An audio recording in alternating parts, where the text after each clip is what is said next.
Hello and welcome to episode 3 of Party of Two, where a married couple takes on the world of gods and monsters. The story is king and the rules are more like guidelines anyway. I am your host, Hayley Bell. And I am your DM for the night, Weston. And tonight we start back into Citadel Enferac. Yes, well, into the township. We're down to the township today. Yep. Like last week. Tonight's episode is made possible by, what was the company's name again? Zarby's Children's Melatonin. Not because they sponsored us, but because of them, my children are asleep. Which makes it possible for us to actually play and record. That is true. It's very true. It's very true. So, Zarby's, if you are looking to sponsor or help the show at all we need is a couple bottles of melatonin that will last us a while, and we'll be more than happy to talk about you every episode. It's true. It's true. Shameless. Very shameless. Very shameless. All right. So, do we have any other announcements or things that we need to cover before we get started playing? I don't think so. All right. So, do you want to give us do you remember a quick recap of what your Ana was doing. What Ana's doing? Last episode. Yes. Okay. So Ana and Stella were given their first assignment as junior Hell Knights, because the official full-fledged Hell Knights were too busy and had too much to do to actually take on this mission assignment from the township of Enferac, and it's a series of missing persons that they want investigated. So Ana and Stella went down into the city of Enferac and began investigating, with the first two being two young kids, a boy and a girl, who seemed to have disappeared together and taken off out of the city. It's just our dogs, if you can hear that. And we are now working on the two additional missing persons cases that had been brought to our attention. Yes, you had the pleasure of meeting with a couple important members of the township. You first stopped at a blacksmith shop in the Merchants District, yes. At the Boulette's Bane. Yes, I forgot about that. With Conrad Grisham, who is the blacksmith there, and told you about his missing apprentice, whose name was... Yes, Ninus. Yes, and then we went and spoke with the Arvelianis family and learned that their daughter, Rona, was also missing, same age as Nias, and she had been meeting with a young man that matched his description, and he had been meeting with a young woman who matched her description. Yep. So, best deduction is that they ran off together. However, I want you to look at one thing on the notes there. I want you to look at when they disappeared. Yesterday versus 6 days ago. And who do you think would have been noticed first? The girl. Really? Parent kind of ignored her. But okay. Ninus worked every day. Okay, Ninus. Nothing. So, important fact to notice is that they didn't disappear at the same time. They weren't reported at the same time. That's a different thing. Well, they weren't last seen at the same time either. That's true. Okay, anyway, but yes, that's where we were. All right. So you had completed your investigation of the estate. And now you were both going to be headed. I have no idea what that is. Someone drew on top of this thing before I colored it, and it came through with this weird smiley face on there. Don't know. That's a smiley face? I have no idea what it is. It was something was drawn on there. Looks slightly inappropriate to me. Thanks for bringing that up for everyone. I didn't have time to make another copy before the last episode started. Okay. So, you were you and Stella were going to go to the opera, to the theater, to check out on your next missing person, who is Isaf.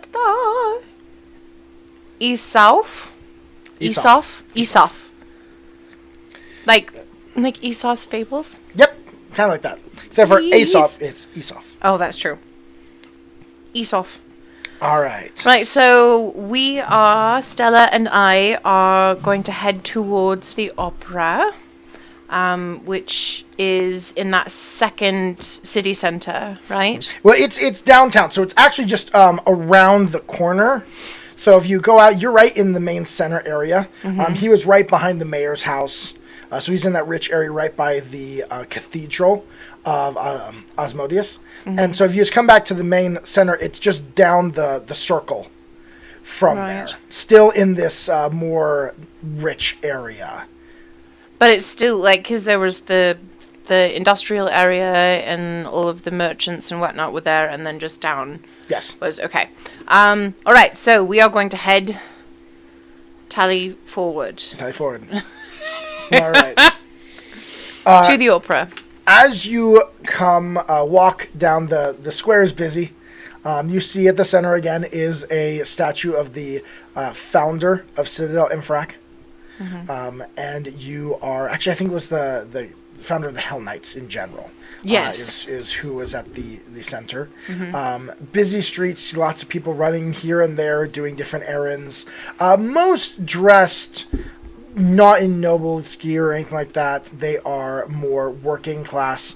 A lot of the maids and the butlers are being sent on errands. The nobility aren't running around the streets. No, they leave. They lead the what they call the London hours, the ladies' hours. Yes. Where they sleep until noon. You head down the way, seeing the citadel of Asmodeus, made of a dark, almost black stone, rising high above in this real creepy neo-Gothic look with red stained glass windows. As you walk down around the corner, you'll pass by the courthouse, which is right around from there. And then down towards the end, you will see a beautiful building with statues and depictions of singers and musicians playing a ornate dark wood door with guards standing at each end of it, not stopping people. Like, there are people that go in and out and things like that, but they're just there watching over Just it. being a presence. Just being a presence, yes. Right. Well, Stella and I are going to make our way up the stairs, and I'm going to nod just briefly at the guards. And once again, I don't have my helmet on my head because it's bloody hot, so I have it attached to the little thing at my hip.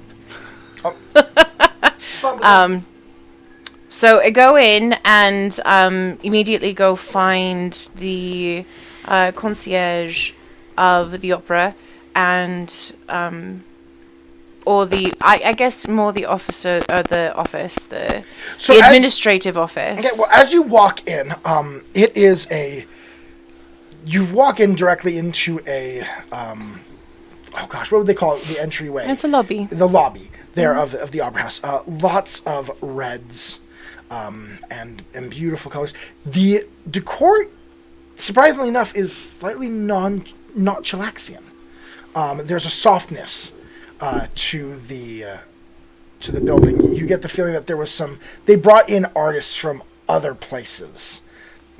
Whereas you got the Cathedral of Asmodeus, which is straight lines, dark. This is curves and a light stones color to it.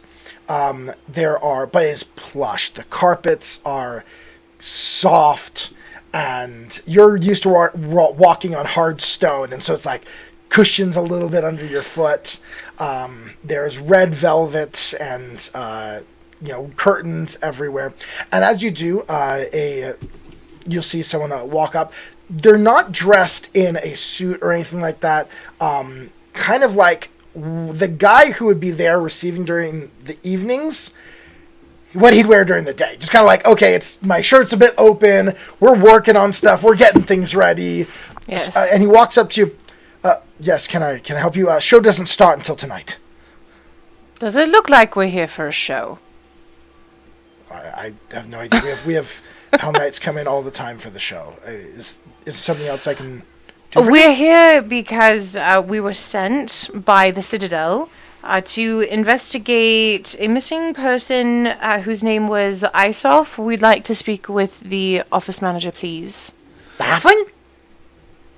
If you say so. Sure. Okay. I mean, I guess since he's owned by the theater itself, you should go talk to the managers. I guess. I mean, I'm not sure where they're at, dude. Can you go find them? Okay, all right. Thank you. He runs off to go figure out where they're at. You wait there a little while. You see that there's, people are busy preparing for a show. You know how a theater it would be when it's the daytime before the show would start that night. Wait, so it's opening night, like it's opening day. It's not opening day. But there is a show that night. But there's a show that night. Right. Yes. Side note, for anybody who doesn't know, I got a degree in opera, so I'm actually very familiar with this type of setting. Yes, you are. He comes back, come and say, they're actually here they're in the theater right now. The prima donna is preparing for her show tonight, so they're in there watching. So you're welcome to just walk. Please be quiet. They are rehearsing. Go get them. Okay. Tell them that the Hell Knights need to speak with them now. All right. Thank He you. runs in. Prima donna can suck it.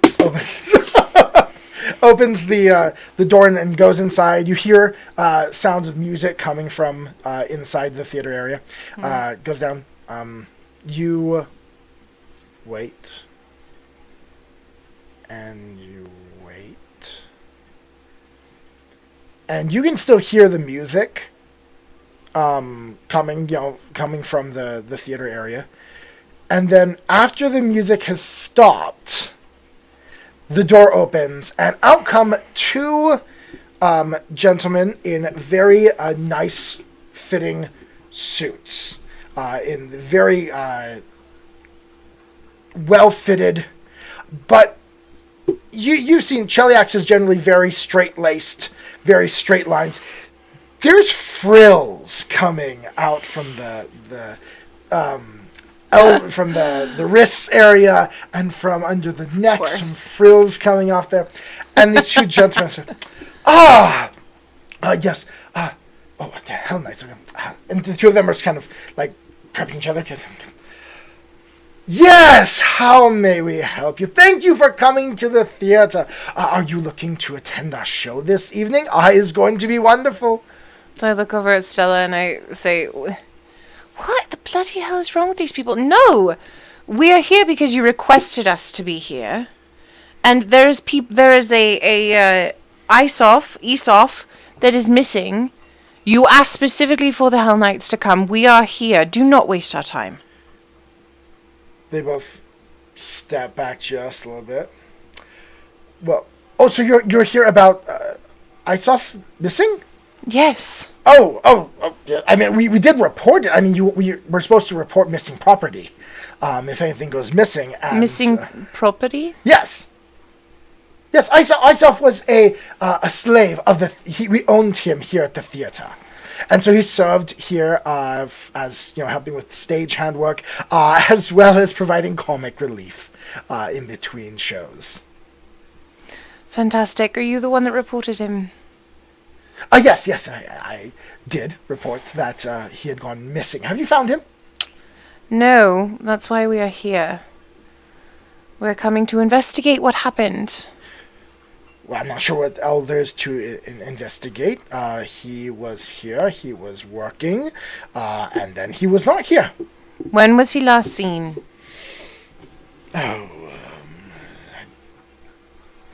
It's in my report, the report that I gave. I honestly Fantastic! I want you to go back through your brain and I want you to find it. Remind me what I wrote down on that. A place of residence caught in the theater. It should be on there last Place time. last reported the theater.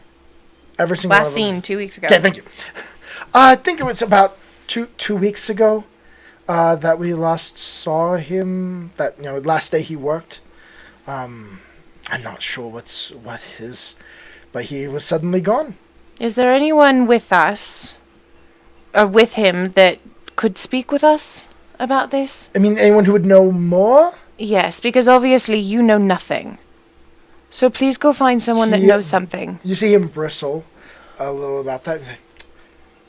Well, I will definitely. There are a number of people you could speak with. And I'll be sure to tell the signifiers who come here regularly to enjoy my shows how wonderfully the Hell Knights served the needs of the theater they love so much. If you don't like it, don't call us. Well, I would recommend you could talk with any of the other individuals that are directly involved with the running of the show. We do have the casting manager, Perto, would be, he's in charge of cast, and as I mentioned, Isaf was our comic relief from time to time. He would put on this funny little outfit and run around and do, falls and things like that, and the people would throw rotten fruit, and they loved it very much. Then you could, music director, not really, probably wouldn't know. I do know that the Julia, who was in charge of the dance, was friendly, I guess. I mean, how friendly you can be with a slave, I don't really know, but she talked with him from time to time. That would be all I can really think of. Where would Oh, and Nolly. If you can find Nolly, I'm not sure where she is around here. She's the other halfling slave that works here. Recent acquisition of the theater. But she's a halfling, so she might have known or seen something. Could you either point the where they would be, point us in the right direction, or call them here, please? They are back in the back working on the staging for tonight's performance. You're more than welcome to go back there. I think we're between sets at the moment, so you're more than welcome to go back behind the stage and see if you can get their ear.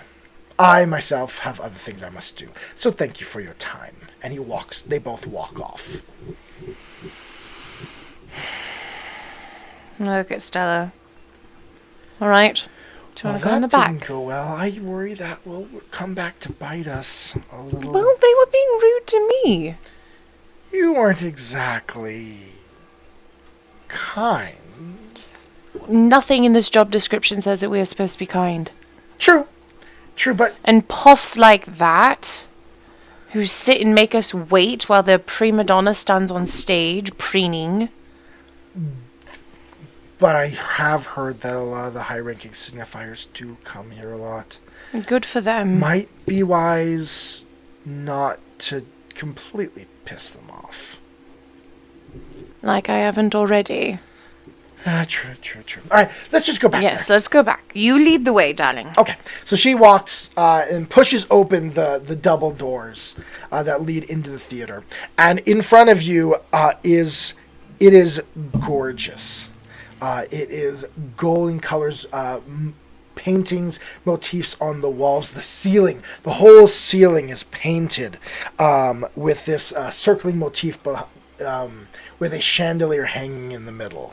There are lights, small candle holders between each of the box seats around the theater up in the top. And then, of course, there are the main seats in the bottom with a black curtain. It's black. It is black. The curtain in the back is black. Interesting. And you see that there are a couple of people sitting, throughout, just seem to be maybe friends of the theater or something like that who get to be there for, rehearsal time. Those stage hands. Yes. With nothing to do. And then, of course, as you see, there are, as most stages, you go up on the stage and then there's entrances or exits, whichever way you're walking. The wings. The wings up there by the stage. All right, well, I guess we'll just make our way down and up onto the stage and start kind of wandering around in the wings, since we didn't really get much besides the back there. Start asking people if we can find Perto and Nolly. Yeah, it's Perto, Perto. Julianus. Perto Julianus. And Nolly. Yes, Nolly, the halfling, and then Julia Dorso, who is the in charge of the dancers. Is she the dance instructor? Yes. All right. So we kind of start asking for those three, like roll somebody. A diplomacy check. I'm not good at diplomacy. No, you're not. No, I'm not. Hold on. There's too many. Not in roles, and maybe not in role play. Yeah, they kind of pissed her off. They did. 22. Ooh, all right. So you, as you get back there, you see plenty of stagehands working on different things. They're all working class people. So you don't seem to have an issue with them when you talk to them. And it's like, So I just kind of grab one and say, hey, could you please help us find someone? Yeah, who are you looking for? We are looking for one of three individuals, Perto, Nali, or Julia. Okay, Julia, dance rooms are on the right side of the stage. So you'll find her over on that side. If you just go down the hall a little farther on the left-hand side of the stage, there is an office where you will find Pertro, who is the casting manager. All right. And then, who's the last one? Nolly. She's a halfling. Well, yeah, a little halfling girl in the big dress. They put her in this huge dress. Like, it's... Why? It's funny. All right. All right. Thank you. So yeah, I'm not sure where you'd find. I haven't seen her around actually. All right. Thank you very much. And I look at Stella and I'm like, let's go speak to Perto, since he's the one that reported him missing. Actually, you'd found earlier that it was one of the theater managers, which I don't think you ever got their names. I didn't. Well, it says here on the report that it was reported by Perto. Oh, was it? Okay. Julianus. I forgot that. All right, so again, he was just down the hall to your left. Lots of people with different ropes and things like that. Rigging. Different rigging, getting all the rigging, testing the rigging for the night show. All the flies. That's what they're called. Are they? Mm-hmm. Okay. As you go down the hall, you do see down at the end is a door. That appears to go into an office. There's no windows or anything as you go in there. Right, so I go just knock real quickly. Come in. No, Letty, shh, Letty.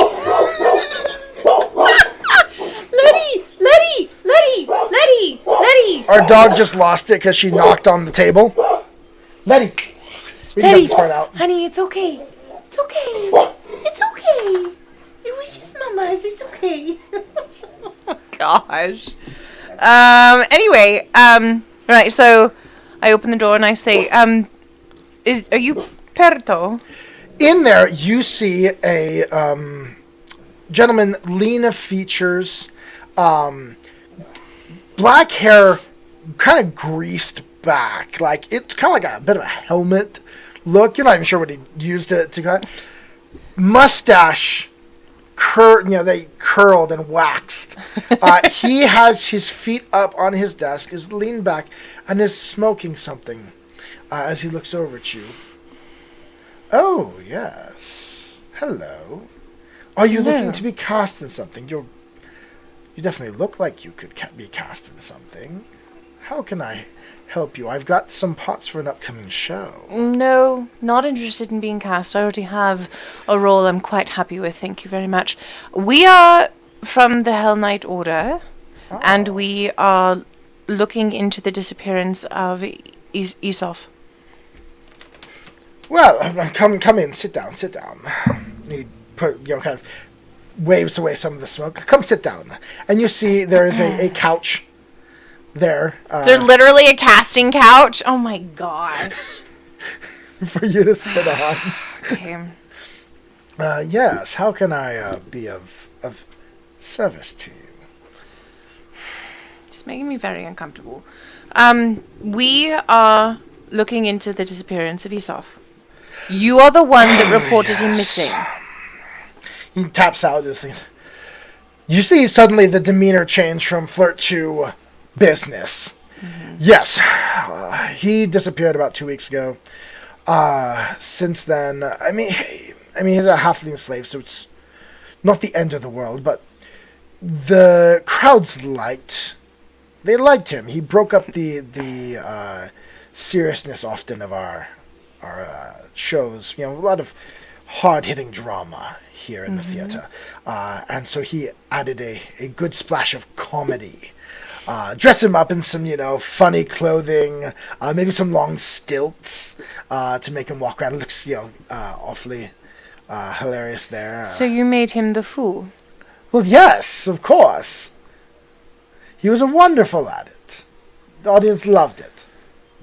Right. So when was the last time that you saw him? It was about 2 weeks ago. Last time we had one of his performances. It was actually he actually was in one of the shows that we had put together, where it actually showcased the Hell Knights chasing down an escaped slave that had been liberated, and they chased him down and brought him back to his rightful owners. It was a wonderful performance. Sure it was. So you saw him last at the performance, and do you know of anyone that might have wanted to do him any harm, or Harm? any reason to take him? I mean, slaves are valuable. The slave trade is very valuable. I swear, if you say the word slave one more time, I'm going to beat you to a bloody pulp. And why would you do that? He is a slave. He was purchased. He was also a person. I'm sorry, are you a Hell Knight or an abolitionist? Wouldn't you like to know? So you don't care, really, about getting him back? For the insurance, we have to report them when he goes missing. But other than that, for any reason, is there a reason why he would need to be back here? Well, we need him for the show. Like I said, he was very popular. It'll be a loss for the theater, for revenue. Right. Okay, well, we'll try our hardest to find him and bring him back. I mean, I would hate to think that he was harmed. He's valuable. Yes, of course. For the show. Just do me a favor. I don't realize I don't have any dice. Oh. we neglected to hand me dice. I have dice. I have my dice. So please, I hope. Yes, I we do will. Hope you find him. We will look. Bring him back. He had a good life here. He was well treated. I'm sure he did. Thank you. Could you point us in the direction of Julia? Other side. The dance rooms are, if you just walk straight across the stage, all the way to the end, they'll be down there. Right, okay. Thank you very much for your time. And again, if you decide you want to enter the theater, I'll be happy to find the right casting for you. I have enough drama in my life as it is anyway. I don't necessarily need to do it on the stage. Oh, well, thank you. Thank you. And I turn around and leave the office, Okay. about ready to smash somebody in the face. And as you go, Stella's going to be like, you need to stop it. Well, then Slavery maybe you is should... legal in this country. They are doing nothing wrong by owning a slave. It is perfectly legal. It is perfectly justified. No human being should be forced to be property. Oh, Stella. You should go... You're Stella. Why do you say Stella? Ana, I think you need to maybe be in a Hell Knight order that's not on the border. No, I just... Maybe go fight. You know, you can be. There's that order that's up in Varissia where they like just go fight monsters all the time. I think that would be the right order for you. Yes, but then I would leave you. Oh, true. So true. All right, are you gonna walk across the stage? Yes, I'm going to watch the other side to go grab Julia. Okay. So as you walk across, you find there are, again, same thing you're finding on the way through. Walk back through the other side of the stage. Is a lot of the same, but you do get, as you get farther down, you do find yourself in a large room with mirrors and just a flat area. And there are a bunch of dancers doing a dance routine, counting out time.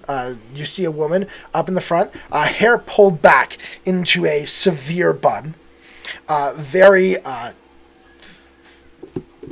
crisp clothing, almost top is almost like a suit, but it comes all the way up, and buttons there, and then a black coat and black skirt.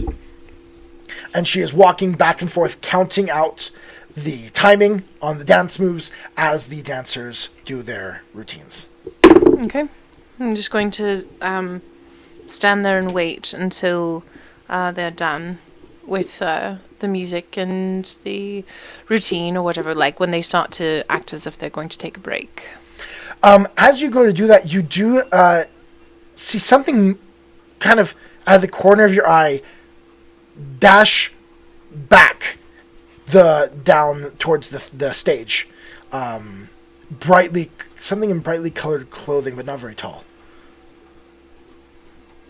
All right. So you walk up to... To go turn and see what that was? Roll a perception check for me. Oh, it's cocked. Oh, that's not very much. It's like a 13. Don't see anything at this moment. Yeah. All right. You walk up to her? You walk up to Julia, the instructor? Yes, I walk up to Julia and... Do you wait for them to be done with the number, or do you interrupt? No, I wait. Okay. I'm waiting. Yeah, that's why I said I wait until they're done with whatever... Like, when they're at a stopping point. All right. So as she gets done counting off, she's like, well, I guess that was good enough. You please practice your point. You horrible please work on that. 15 minutes, and then back. And she turns, notices you, and walks over. Yes, knights, how may I be of service? And she does a well-polished bow. You are Julia? I am, Sir Knight. We have a few questions for you about Isof. Yes. Do you have a moment? Yes, I do. I do. She indicates there's a couple of chairs that are... There are actually quite a few chairs around, like lighting, so that way the dancers can, sit down on those, do their shoes up, things like that, and then come out to the dance floor. So she goes over to one of those sets of chairs and sits down and motions you to sit as well. Thank you, of course. I'm Ana, and this is Stella. It's a pleasure. Always a pleasure to work with the Hell Knights. Can you tell us a little bit about Isof? It sounds that he was reported missing about 2 weeks ago. Yes, Isof was a halfling slave of the theater. He had served here for as long as I've been here. I mean, he's been here a long time. I believe he was owned by the previous owners, even, and then passed to the new owners as they came in and took over. He 2 weeks ago we had done a show. I had worked with him some because we had a number where he was running amongst the dancers, trying to in the show escape, and we had done our nightly the performance for the night, and then after a show it's always a lot of hustle and bustle, and it was opening night, so things were very busy. And then the next day he was gone. We could not find him anywhere. His bed was still there. His things were there. It was as if he had vanished. So he didn't take anything with him? No. If he left voluntarily, then there was nothing amiss. If he was left involuntarily, it was quick enough that... Yes. I don't know why he would leave voluntarily. I mean, Cheliax is not a kind place to be if you're a halfling.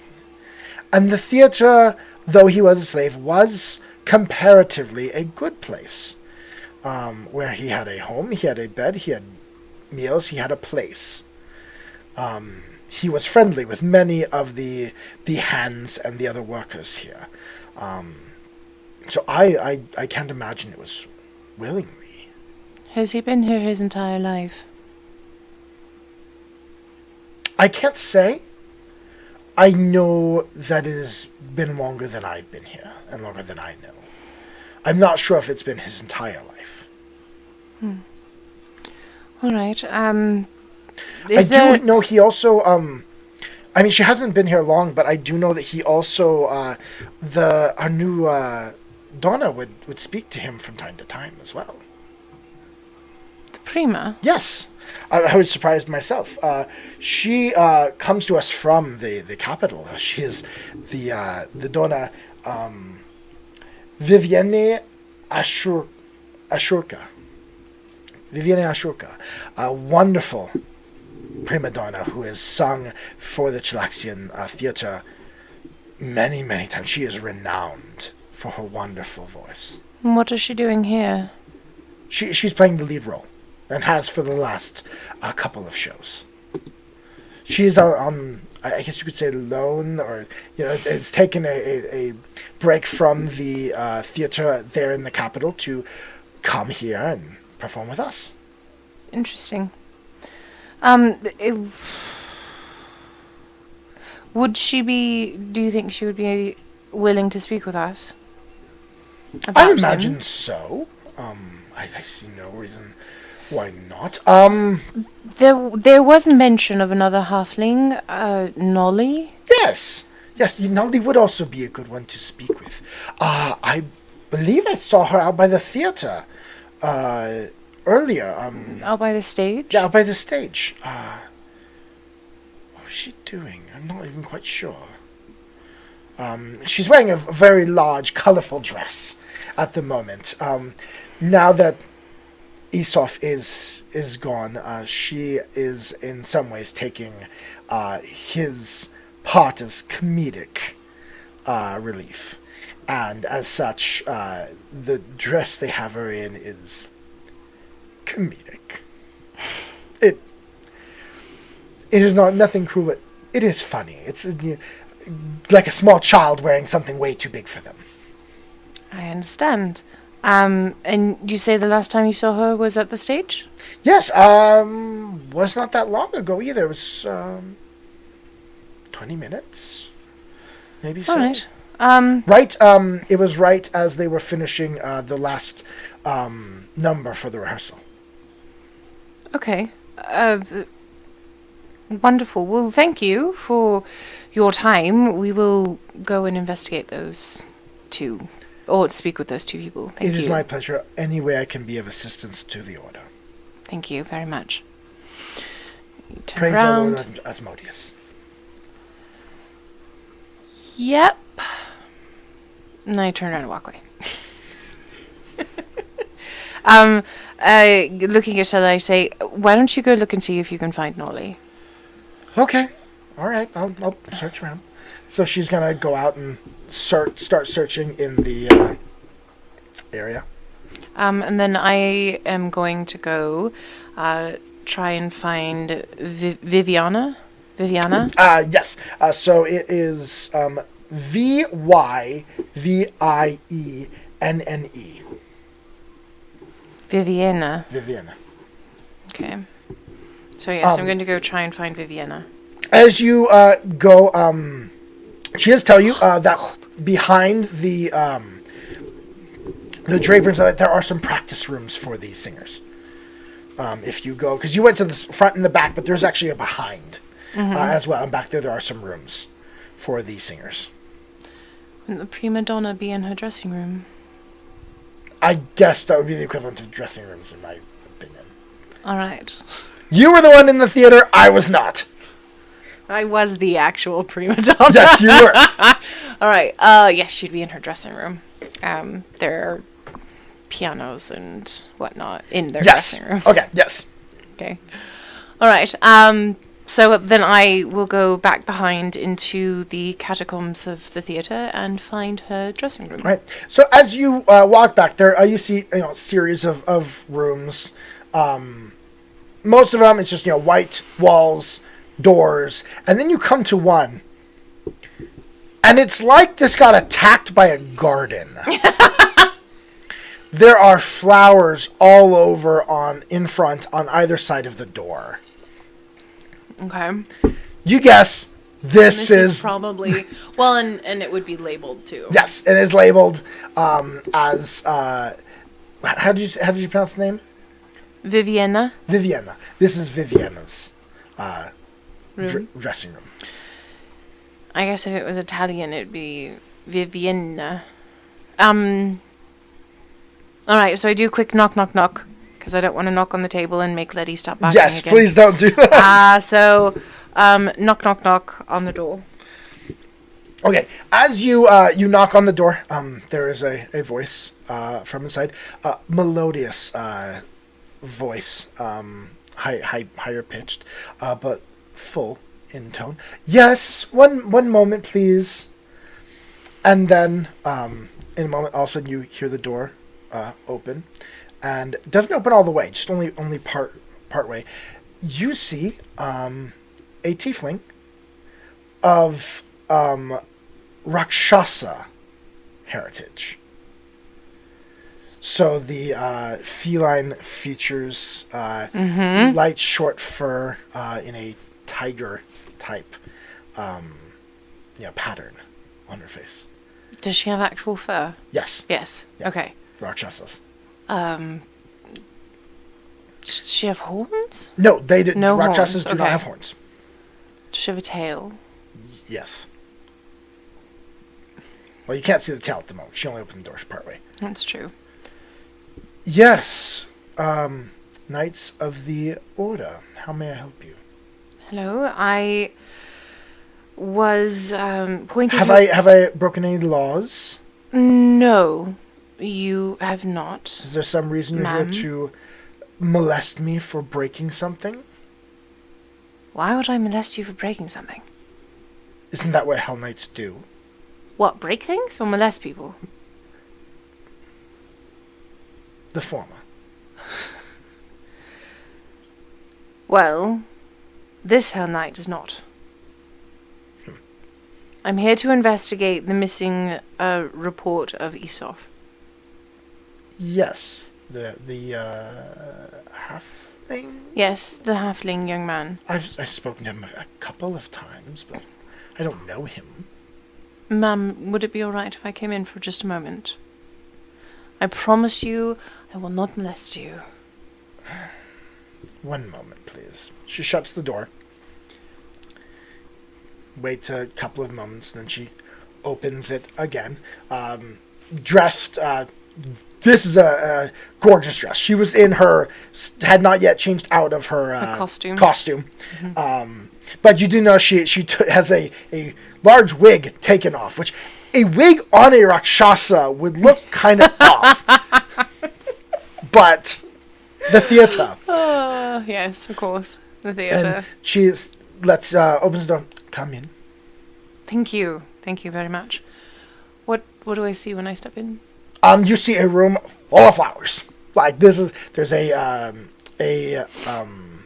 oh gosh, it's not a desk that you have. It's got the big mirror lights. It's a vanity. Vanity, thank you. Mm-hmm. So there's a vanity there. There is some places to sit. There is a piano, some musical instruments. There is a couple extra seats and lots of flowers. Does she have any attendants? No. Right. Thank you. Shall we sit? If you must. Thank you. So I sit down and I take my helmet off of my hip and I put it down on the floor. There's just so you know, I don't think we've ever done this in other ones, but in Pathfinder there is a role that is sense motive. It's the equivalent of D&D an insight check. Yeah. So, from time to time, I want to do this. Well, I don't know enough yet to feel anything. Okay. One way or the other. So I get the feeling she's quite prickly. I mean, obviously she doesn't like me. Because I'm a Hell Knight. Well, not really Hell Knight, but...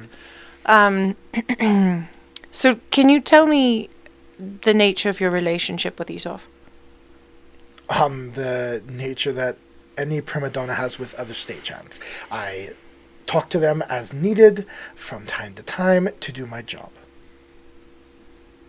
People noticed it enough to mention you. I am quite visible as the prima donna of the theater. Everyone sees everything I do. If you read into every person I talk to, it would be a very long story.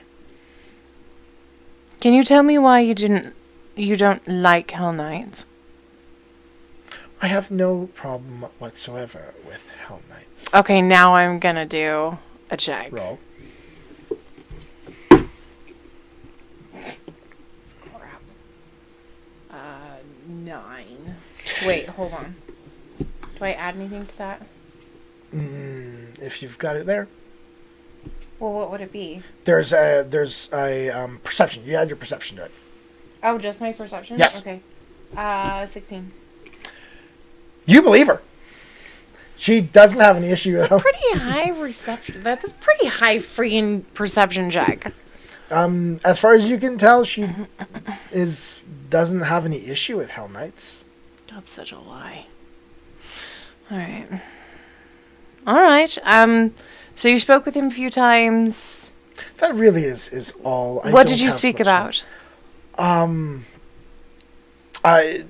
Parts he would play in the performance. One time he stepped on my shoe, and I chided him. That's really all that. He was not very memorable. Enough that you remember what you said to him. He stepped on my shoe. They're nice shoes. He got them dirty.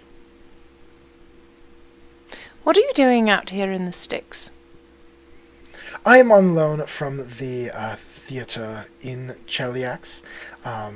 Unfortunately, one of the noblemen took my performance as meaning something more, and it was important that I leave the capital for a time. So you're not here by choice? I chose here. Is a good theater, and I like the dance instructor is very good. The music director is wonderful, and so it was a wonderful place to come while I took a sabbatical from the Capitol Theater. All right. And you didn't have any personal relationship outside of him stepping on your shoe? None really whatsoever.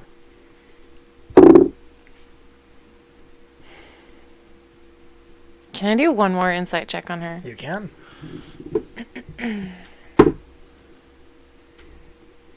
The hell? Throwing a hero point at your face. Already? Don't throw hero points. You know what my experience is? A hero point. Same friggin' roll. A hero point in everyone I've ever seen. Hero points thrown outside of combat always seem to come out worse. Yeah, it was the same roll. Never mind. All right, it was crap. What was it? 16 again. 16. Yeah. You do see her eyes flash towards the door briefly. The outer door. And you Like heard... to the hallway? And yes, and you actually heard a slight closing of the door. What, like somebody stepped in and stepped out? Not stepped in, stepped out. Like as if the door had suddenly opened a little bit and then shut.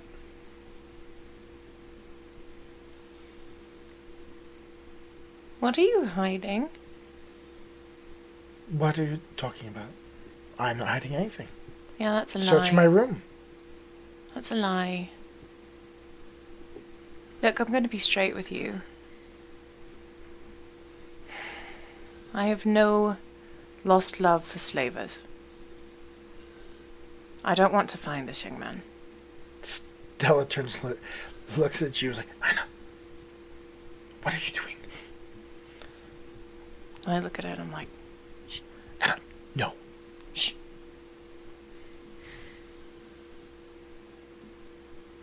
Tell us what you know.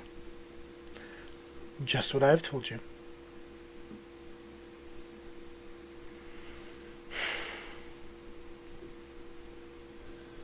I thought, and I turned to Stella. Stella, I thought you were looking for Nolly. She gets up and... Has Stella been there the whole time? Because I sent her off to find Nolly. It's true, I completely forgot this. She's not. We're alone. We gotta keep track of that one. We're alone and not. Stella is not there. I just want to point that out. All right. All right, so we are alone. We'll go so I'm back, going to say all of that again. Let's just say she was there, and now she takes a step out to keep looking for Nolly. Then you get to, now you are alone. Okay, now that we are alone, so I'm going to say all of that again. All right. With Stella having not heard it. And DM slip up. So yes, I have no lost love for slavers. I don't want to find this young man. Then why look for him? Because I was instructed to. Well, I know nothing more that I can tell you. I hope wherever he is, it is a good place.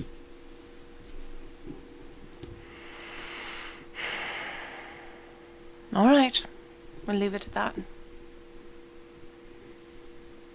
Thank you for your time, Mum. And you have a good day. As I'm walking out the door, I turn back to her and I say, and look, you weren't molested. And then I walk out the door. And shut it behind me. Alright. Then I go off to try and find Stella. Alright.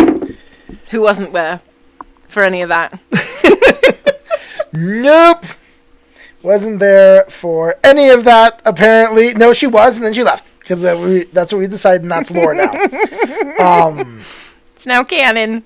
Alright, yes, that is now canon. So I go to find Stella and speak with Nolly if she is there. Alright. So you go to find Stella. Roll a perception check for me. 20! Okay. Natural 20! As you are walking out of the dressing room there, down the hall, you see, looking around the corner, a head that's only about chest level looking around the corner, and then suddenly disappear. Like turning, going back down. Excuse me. And I start kind of jogging that direction. Alright. You start just jogging slowly, or are you moving quickly? Or No, I'm moving quick. Alright, you're moving quick. Alright. You go down, turn around the corner, and you see this halfling in this huge dress waddling, kind of trying to run down the hallway in front of you. She is definitely struggling to move quickly. Yes. Right, so I run, full out as I can in full Hell Knight regalia, and catch up with her. All right, so you're going to try and catch up with her. You're not calling to Stella or anything like that? No. Okay. She stops for a moment. You watch as she seems to chug something back really quick. And then suddenly, poof, she sighs, jumps up, all of a sudden, super long legs, and she starts to bolt out towards the back faster than you can run. No. Run faster. So you keep running. You are now running down this hallway with, there are ropes and things around, so I want you to roll a reflex saving throw. No, 14. 14 plus 8 is 20. 20. All right. 20 people. All right. So you managed to dodge out of the way 22. of ropes and different bags that are hanging there, different things that were left in the walk areas. You managed to just jump over them and dodge with no problem. As you begin to get back, you notice that down at the end there is a doorway leading out the back of the theater. And she continues to run down there. As she gets to the door, she takes a moment to open it up and then to start running out the back of the theater. Do you follow? Yes. All right. You follow out the back of the theater. Roll another reflex save. Let's see who handles the 18. stairs better. All right. You handle the stairs a little bit better than they did. Running down, she's still in this big, huge, poofy dress. As you get down, you see as you get behind the theater, alleyway type setup back behind the theater of these little type huts and lots of wash tubs and areas. You can tell this is where a lot of the workers for the different houses who cleaning the laundry, cutting the wood, and all those things do all of that work back here in these type of alleyways that exist behind the buildings. Okay. And we're going to take a break. Oh, really? Yes. We're going to take a break. And when we come back, you will continue your pursuit of Nellie. Okay. And we're back. All right. And we're back. So, I needed a quick break because we need to set up the stage for what we're doing. Look at this gorgeousness. So, from the uptown, what would I call that one? The battle cam. The battle cam. We can't see all this because it does go fairly long. But what we have in front of us is a corridor of paths running behind these noble men's houses and high-ranking buildings, which is where all the servants come to do the washing, chopping wood, and all that. The hanging and drying of all of it. That all happens back here and then just gets taken into the houses. So it's out of sight of anyone that's coming into the houses, the nice houses. Question. Yeah. Really quick before we get into this again. Wondrous creature or wondrous figure. Yes. Can I throw him and he'll instantly turn? How long does it take? What does it say? It should have a time on it. If it doesn't, then it would be an action. You activate the statue by placing on a solid ground and then speaking its name. Okay. And that's all it takes. Causing the statuette to transform into a living creature or creatures. And I named him. What did you... I don't remember what you named him. Bruce. He's Bruce. Bruce. He's a Cane Corso. All right. His name is Bruce. So... like Robert the Bruce. So the idea would be to summon this dog, which just so you know... Mm-hmm. A guard dog's speed. Give me a second. Let me check here.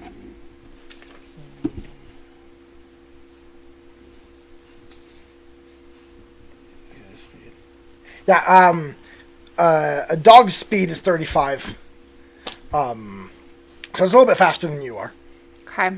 So I would allow you right here at the beginning to quickly take an action, put it down, call out its name, have it generate. It would probably give you one more action to run that turn. Okay. So are we like entering combat? Not really. This Oh, is okay. this is a chase. Okay. But I want you to see kind of what you're chasing through. Yeah. Okay, so I'm going to do that then. So I'm going to throw down, I'm going to reach in and grab the little figurine, the statue. Okay. And I'm going to kind of throw it down while I'm running, and I'm going to say, Bruce! Wake up! You watch as from this black fog raises and puffs out from this little statue, and then suddenly what was a small statue is all of a sudden a fully formed black dog. Do we have a dog? Do we have a dog figurine? I not really. I've got it here. Oh, that's These a are goat. all these are all figurines from The Hobbit.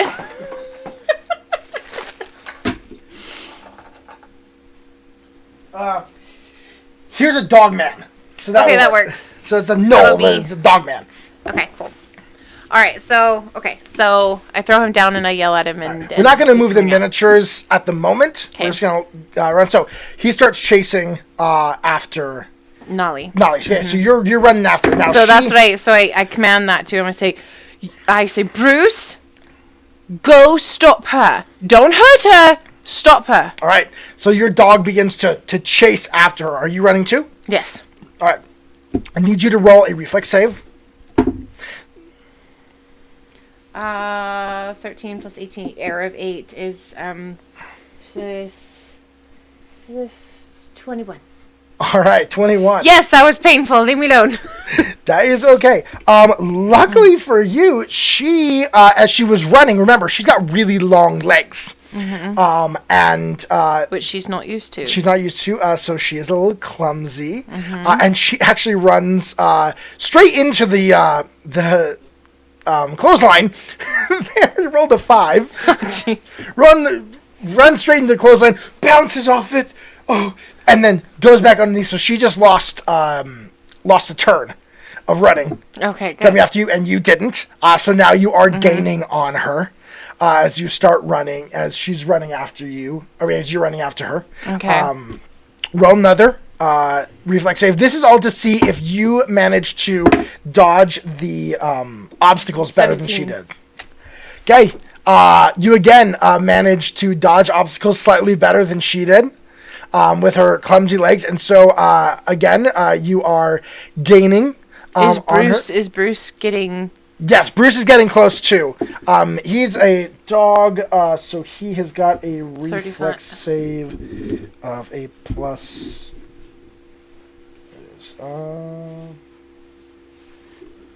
What? A dog's reflex save is only a +7? Okay. Well, let's see what the dog does. Dog rolls fine. Okay, then. So dog is dashing in and out. She is running. There are also people here. Here's the little one for Nope, her. that's not the little one. That's not the little one for her? No. Okay. So you're gaining on her. Give me another roll. Let's see who. It's another. Natural 20! Natural 1. 28. What's up? So she falls, She. and I critically succeed, so I gain on her. Like, Yeah, I get you there. I'm do. right on top of her now. You are right on top of her, and so as you get close to the edge, get to the corner there, she falls on her face, right at the corner of the building there. Like right here. Yes, and as she's trying to get up with her exceptionally long legs that look very awkward on her frame, suddenly, now give me that. Do it one. She's right here falling on her face with her long legs. Wait, who's that? Another halfling jumps out from behind the building, pulls out 2 daggers, and turns to face you. All right. Where's my dog? Dog is with you right in front. You guys are both right there. She just jumped out in front of you between you two and what was her name again? Nolly. What? Nolly. Between you and Nolly. She's like, Nolly, run. He's like, whoa, whoa, whoa, whoa, whoa, whoa, whoa. I don't want to fight. I was just trying to talk to her and she took off. Roll diplomacy.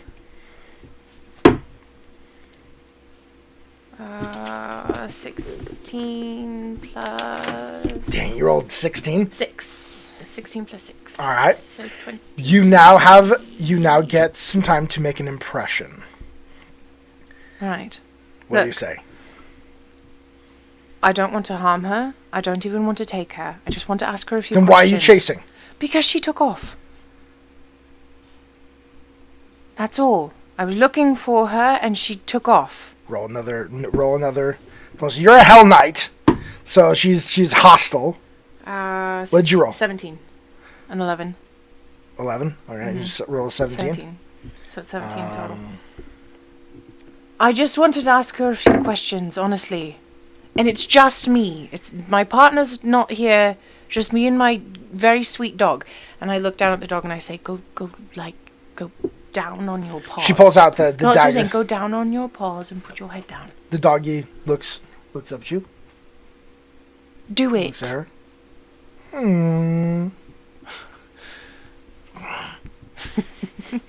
So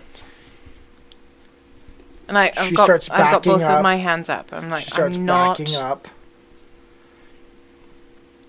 I don't want to hurt her, and I don't want to hurt you. Then leave. And she starts backing up to back away. If you don't answer my questions, someone else will come, and they will not be as nice. Roll one more diplomacy for me.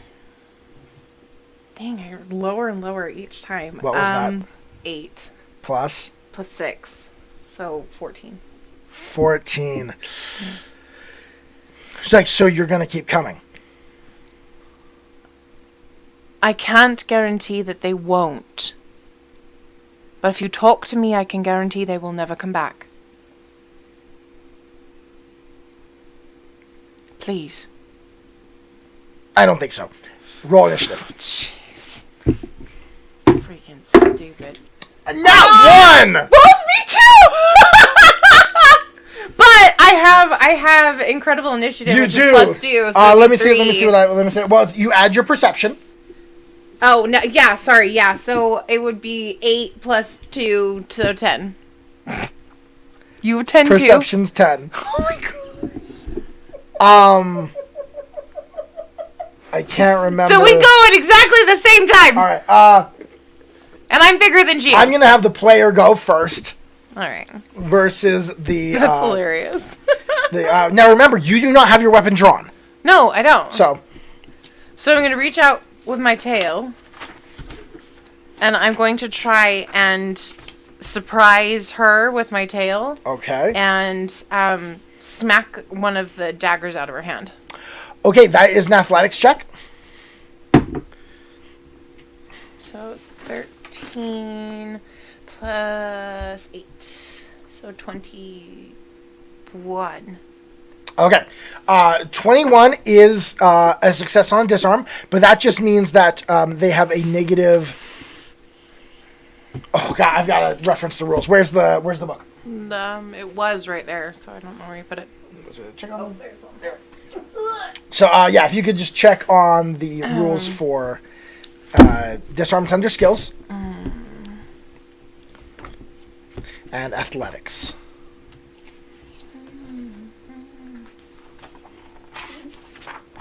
Because I'm not remembering. Acrobatics, Arcana, Athletics, So one of those should be disarm.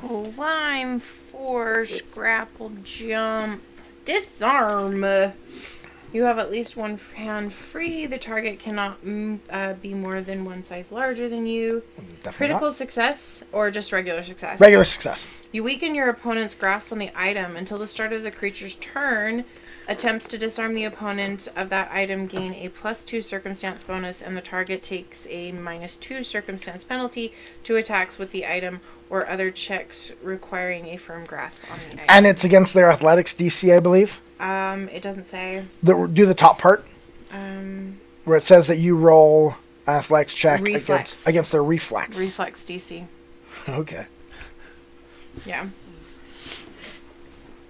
Okay. All right. So you managed to whack her hand, and her grasp is slightly weakened. But that's all for that time. So then I'm going to, I don't want to hurt her. I want to try and grapple her. All right. That's another athletics. Yeah. It's 12, plus 8, so 20. 20. And I believe that one is against her reflex as well. I think so. So you do not manage to grapple her. Seriously? Yeah, you go to grab and she slips straight out of your grasp and backs up. So that's 2 attack actions Yeah. that you've taken. My third, can I? And you weren't right next to, like, you had to move up Yeah. a little bit Can to hit her. I, So that would be the end of your turn. Because you had to, we need to set up the board. I know, I'm over there. So you're started off, ahead a little bit. She wasn't going to let you get right next to her. But then you'd move forward in a turn, whack her with your tail for 1, and then try and grapple her for a second turn. And that would be all your actions. It is now her turn.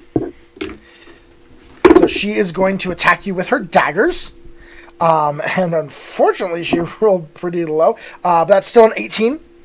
That does not hit. All right. So she goes to hit you with 1 dagger, slashing at you, and then she is going to do a second one, and that's 23. That hits. All right. So that manages to hit you, and it's D6. Oh, it's not with the dagger. It's with a short sword that she's got. And then she will do 8 points of piercing damage. Piercing. So it's -2 because of my armor. Wait, I didn't subtract the -5. It was 23, but there's -5 because it's the second attack. So it actually missed. That does not hit. It actually missed. She's gonna take those 2 attacks against you, and then for her third move, she's gonna try and move around you a little bit. Try and get to where she can dodge behind some other cover and get you maybe away from Nelly. Nolly. All Okay. right, your turn. So I want to send Bruce All right. to go around and flank her. All right. Does this count as 1 action for me? It is an action for you to command, and then he has 2 actions. Okay. So I want him to move like back behind her, and that's 1, 2. Can he go through? He's got 35. Because she's like right here, right? Yes. So he can move. I'm trying to figure out how to move him. Just move him around. Because if I go that way, but if he goes this way... Yeah, why don't you have him go that way? Can he go through my square? Yes, he can go through your square. You are friendly.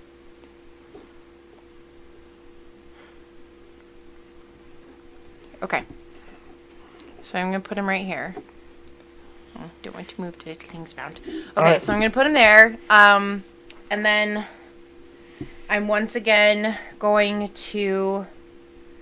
Does he have to take his turns now? Like his 2 turns now? Or his 2 actions now? He can take another one out, but he's got to take him before your turn ends. Okay. Alright, so I'm going to try and grapple her again. Okay.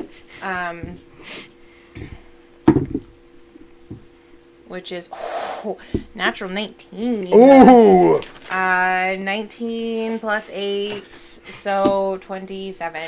You manage to grab a hold of her Finally. and wrap her up in your arms. All right, and then I'm gonna say, "Stop it! Stop fighting with me."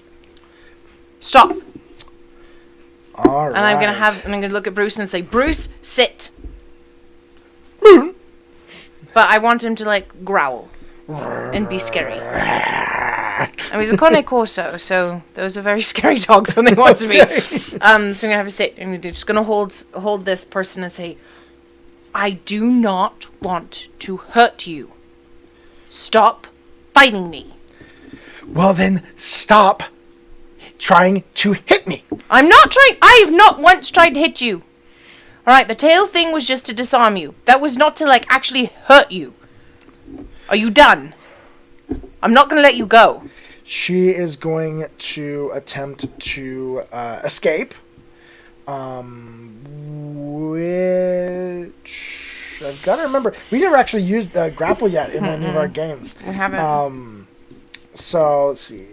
Target cannot move. That starts largely against their fortitude. You can also grapple. Hold the creature already grabbing. So I think they would use their. I'd probably have to be an athletics check against yours. Either athletics or strength. To get out. Which athletics it has to do with that. And rolled a 3. So she tries to You're not going fight anywhere. her way out. All right, I'm going to give you another chance to roll with diplomacy to make an impression. Okay.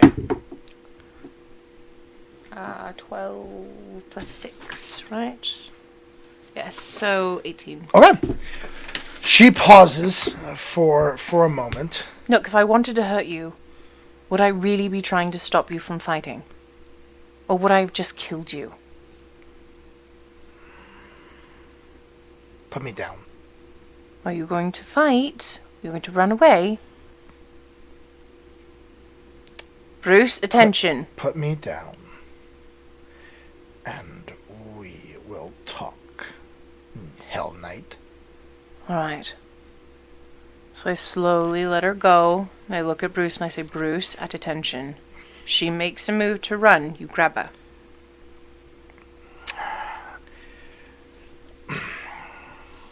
What do you want?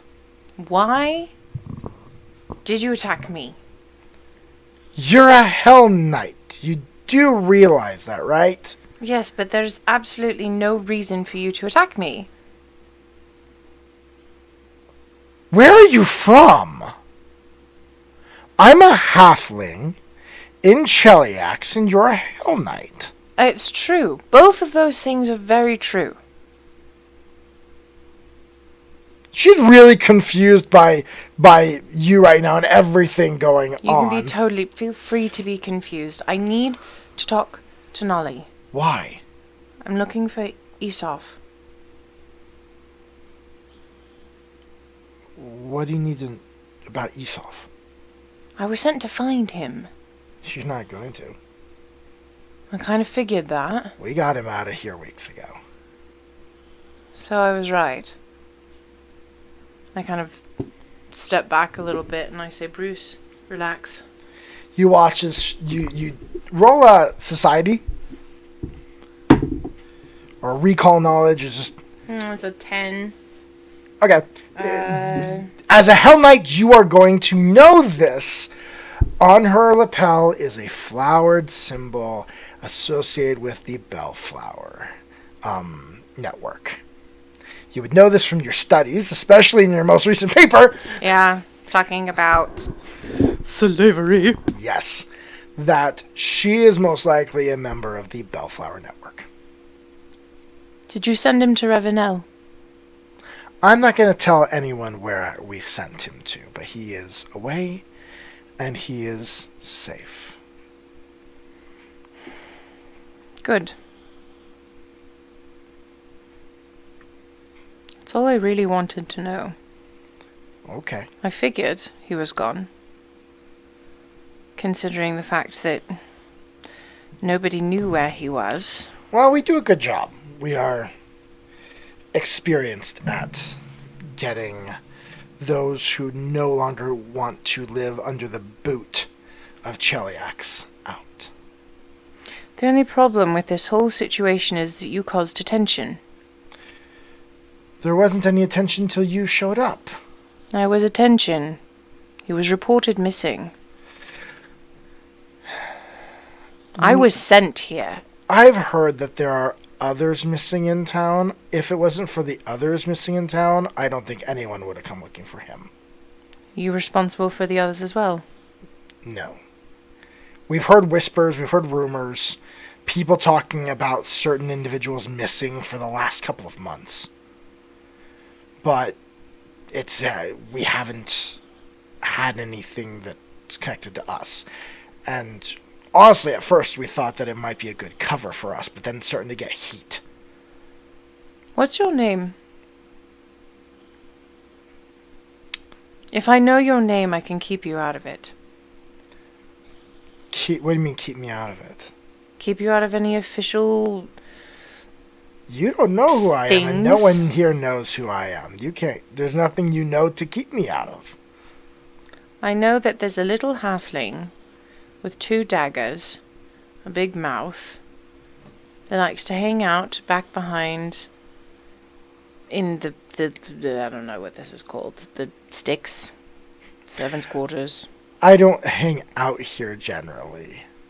We got word that there were some Hell Knights asking around about missing people, and our plan was to get, oh gosh, now I'm forgetting.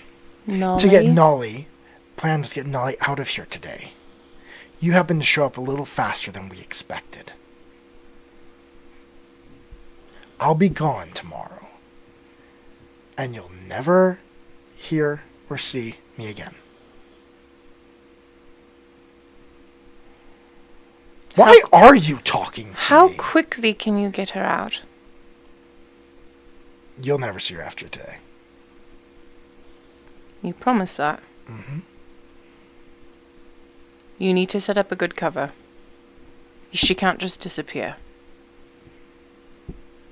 Yeah, we got too many disappearings happening in this place. Do something, anything. But you need to make it look convincing. We can have our one of our helpers in the theater arrange something, a bag that falls from too high of a height, and then suddenly it's the halfling that fell. It's not a bad idea. We can work that out. Suddenly, you see, roll a perception check. It's 8 plus 7. So 15? 15. Okay. You hear suddenly someone running down the path behind you. Do you turn to look or keep looking at? Pretty sure it's Stella. The footfalls are soft. Alright, then yes, I turn to look. Okay. You turn to look behind you, and behind you you see a woman dressed in a blue tight clothing. It's a blue clothing that is tight, kind of like almost like a spandex type thing, almost like a thieves type clothing. They expect to be able to do acrobatics, gymnastics like that. And over her face is a large butterfly mask. And you can roll a... I won't make you roll that.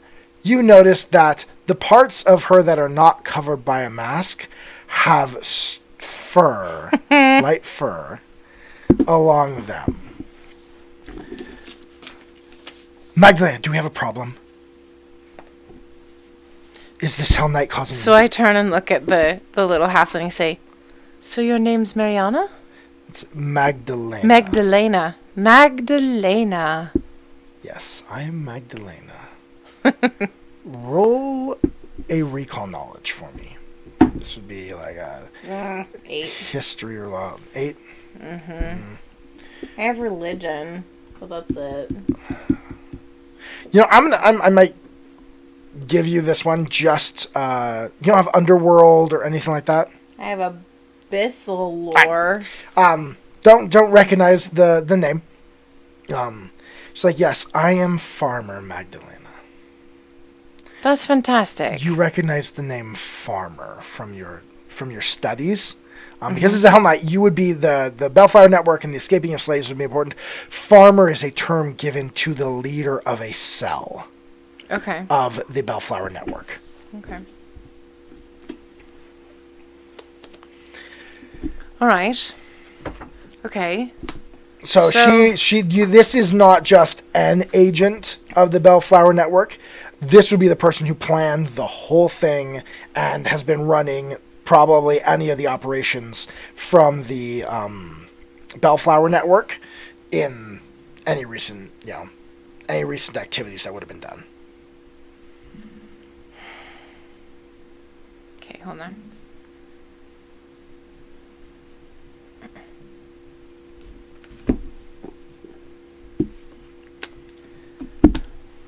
And then she'll look behind her and go, "Everything's fine, Sapphire Butterfly." And I turn and look at her and I say, "You might as well take the mask off. There's like no other Rakshasa tieflings in this area. I know who you are. Viviana, take it off." I'll keep it on, thank you. But yeah, it's a lot harder to not go noticed here versus the capital. Exactly. Is this the reason why you were here? Yes. I came out to help with the network. Surprised how loose-lipped you two have been.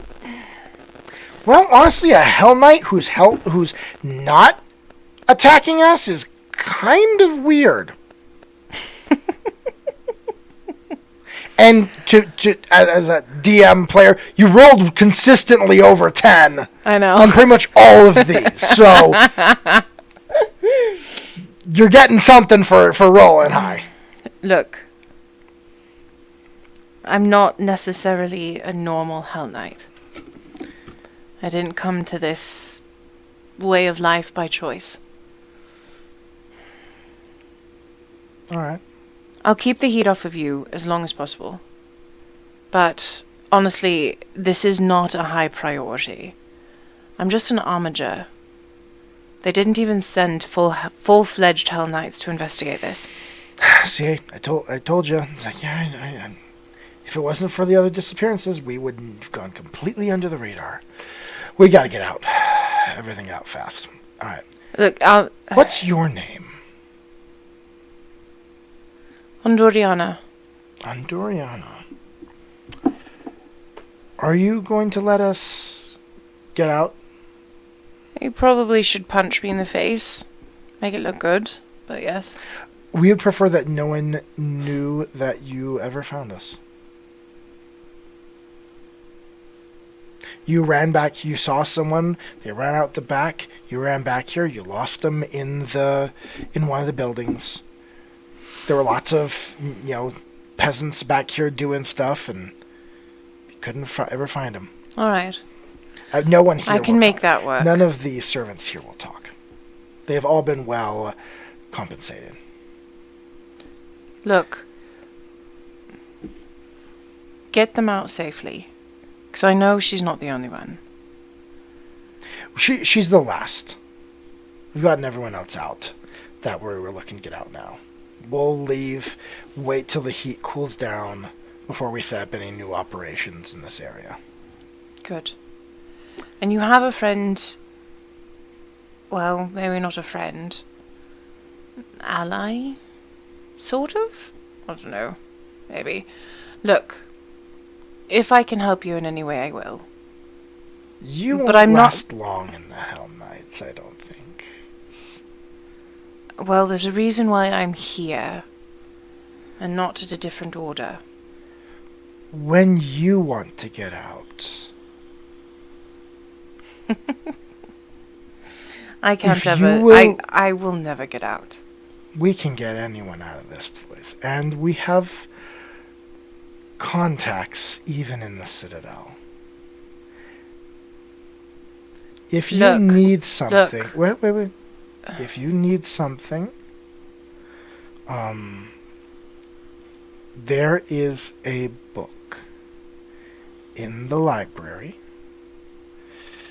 that is called... And I forgot to write down which book it is.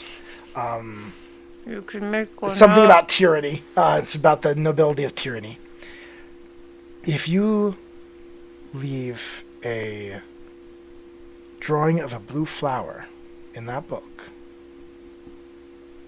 our agent will make contact. And remember the phrase, looking for directions to the turning theater.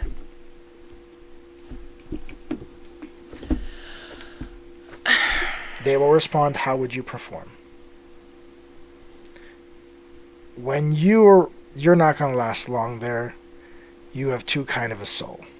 When you're ready to get out, our contact can help you get out. We've gotten halflings even out of the Citadel.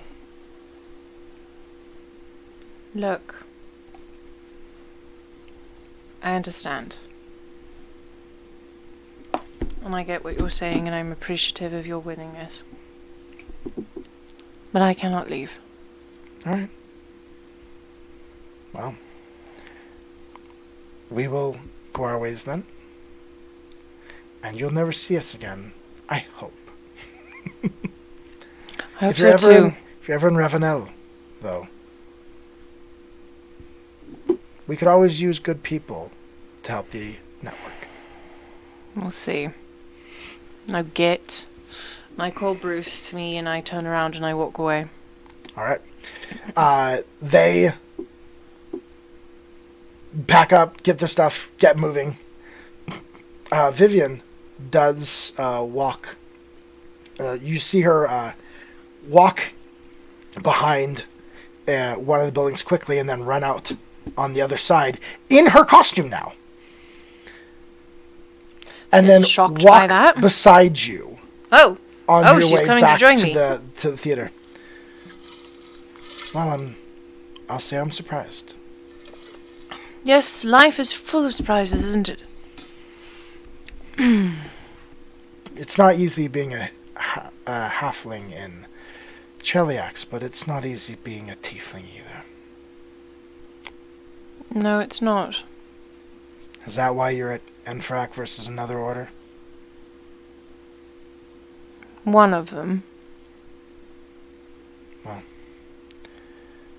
Good luck to you. And Good luck to you as well. please don't come back. Honestly, I don't want to see your face again. As well. As you both walk into the theater, Stella is walking around being like, Anna! Did anyone seen the other Hell Knight wearing armor? Hell Knight? Where'd they go? Stella. Stella. There you are. Yeah. Where did you go? I took off after one of the halflings that I thought was who we were looking for, but I lost her and back in the servants' quarters in the back, so... Roll a deception check. Do you have deception at all? No. All right. Wait, that didn't count. Why didn't that count? Because it touched my other dice. That's a lame reason. 19. Okay. That's not a lame reason, it really did. It hit it, and then it did whatever, it's fine. All right, so she says, oh, so it wasn't them? Did you ever find Nellie? No, I didn't. She seems to have taken off. All Perhaps right. she's with this Esoph. Perhaps it was a Oh, lover's I hope it's not. quarrel. No, not every person who runs away are two lovers running off to be together. Oh, no, Anna. You never know. It's kind of cute if it was, though, was it? Right, Cute exactly. little halflings running around. But we need to find them. They are slaves that if they are gone... And we're making our way out of the theatre now? Yep, you're making your way out of the theater. So that... Would it really be so horrible if we just let them go? It breaks the law, Anna. I know it breaks the law, but... Well, in the end, I think the only one they really cared about was the daughter of the nobleman. Of course it was. But we still don't know where she is, so do you think that the two are connected? No. The slaves and the... I think that the daughter, I think that Rana and Ninus took off together. But what about the other ones? Well, we still have to go find out about them. Well, where do we go next? I look down at the report. And She points across the square, the town square. It's not a square; it's a circle, but It's true. there you've got on one side a dark stone, another dark stone church, but there's chains hanging all over the place on it and spikes coming off of it, which would be roll your religion check. Zon Kuthon. Yeah, Zon Kuthon. Yeah, I know who that is. Yeah, and then the other side you see a low sitting building that has what appears to be a bunch of art hanging in the front and some artists in the front. The Cathedral of Tedesna. And then in between is a 2-story large building, but it's like slightly strange because there's a balcony. There's not many windows. And huge two doors, very nice. Like everything's really nice on the outside, but there appears to be a bunch of girls standing on the balcony and some out front flirting with other men, and it is a very busy. There's a lot of people going in and out of the location. And I look at Stella and I say, we are going to the Impaler. it is yellow. You see a decor It's of yellow. yellow? But not the whole thing, but there's there's decor that is yellow and black. So it looks like a bee? Yeah, the wasp or the hornet is the animal of Callistria. The Impaler is it's the wasp. It's the place at which they worship Callistra. Exactly. No, like legit, her churches are brothels. Freaking brothel. They are. Oh my god. Now she's not necessarily an approved deity. In Cheliax. But nobody's gonna stop a brothel. Exactly. Oh my gosh. Okay. Alright, No so I one- look at Stella and I say, I think you should take point on this one. No, I don't think so. Why do I have to do all the talking? Because it'll be funny to watch. No, but you never talk. You Come just on. stand there and act all impressive. I'm a half-orc. It's what we're good at. No. Come on, let's go. So she puts her arm around your shoulder and kind of pushes you, marching you a little bit towards the, it is tasteful. So it's not like nasty bee. But it's like a lot of hints of black around like door frames and things like that. But then you'll have like a etchwork of a gold, kind of a gold type color, rather than a bright yellow, all throughout to highlight the blacks and yellows. But tastefully, it does look good. All right. All right. So we go up to the past all of the people. So as you walk up, there are lots of beautiful women of all nations. Like they have, it is very diverse. Diversity is strong here. And each of them, you see Hell Knights, you see signifiers.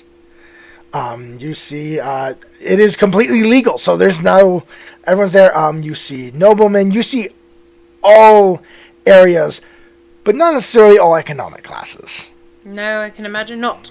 Yep. So as you walk in, you see lots of crushed velvet, lots of it's gaudy, but Tasteful. yeah, in a way. As you walk in, there are lots of tables where people are sitting and talking and eating. It's got a low light, definitely to the whole environment. It is warm, smells good. There is food that is served, and as you walk in, there is a girl who walks, a woman, I should say, a woman who walks up to you. Let's see. Just taking a look at all that. All right. And she appears to be of Tian from Tian, and Tian descent, which is the equivalent of like Asia, like China and stuff like that, walks up and she's like, "Welcome to the Impaler. How can we help you today?" Hello. I need to speak. We need to speak with Madame Gisela, Sarah. May I ask what is in regards to Lady Knight? We are here about the missing persons report about Erica and Melia. Oh, yes, of course. Right this way. And so she leads you back towards the back, towards the where the bar is. And you see there's a gruff, big guy, like big guy, bald head, bouncer type guy, who happens to be standing at the side of the bar, and he's like, "Yes, sir. They're here to ask the madam about our missing girls." "Oh, in the back. She's in the office." Thank you. So she leads you back. There are a long hallway, but there's nothing really, like, there's no guests coming through this area. This is where the business is run. There's a number of girls back there actually doing accounting and different things like that. This is the business section of the Impaler. And as you get back, there is an office back there, but all of it is, again, plush and nice and gorgeous.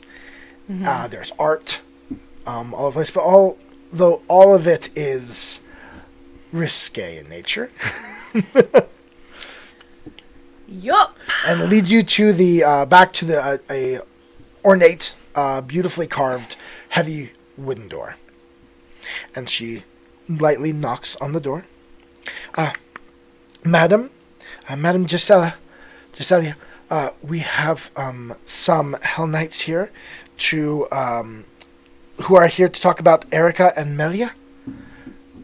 You hear a voice, rich, deep woman's voice, beautiful. It's a little sultry. I think, what's her name? Mary. Yeah. Yeah. Yes, please come in.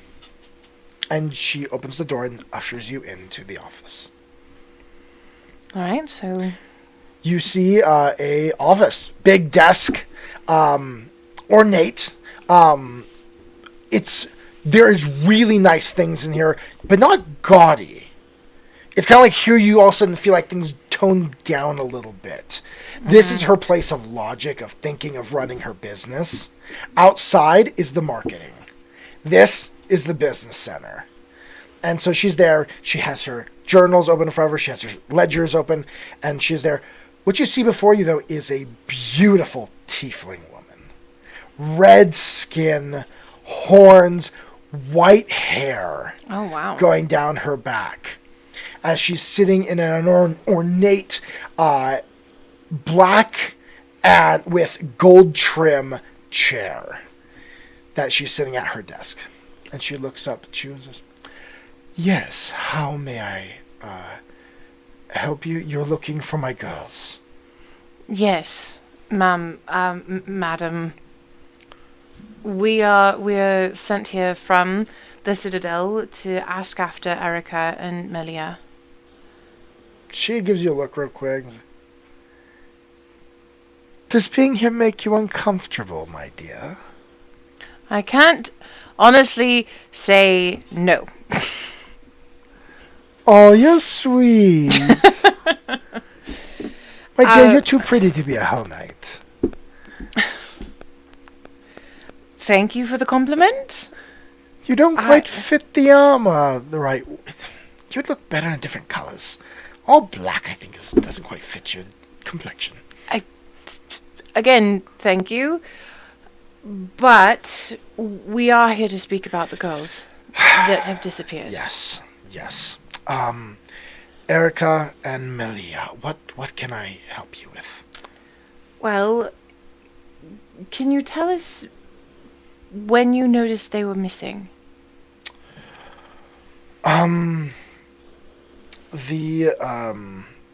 the girls I noticed missing. Oh, it was a couple days ago. Once again, apparently 4 days ago. It was 4 days ago. It was the last shift that they worked. They were good friends. They helped each other. Erica was the strong one. Malia, she protected Malia a lot of times, and they were when off, not working. They were always together. Did they? How long have they been working for you? Oh, quite a while. Erica suffers from a similar social standing as I and you, my dear. It is difficult for a woman such as us in this country.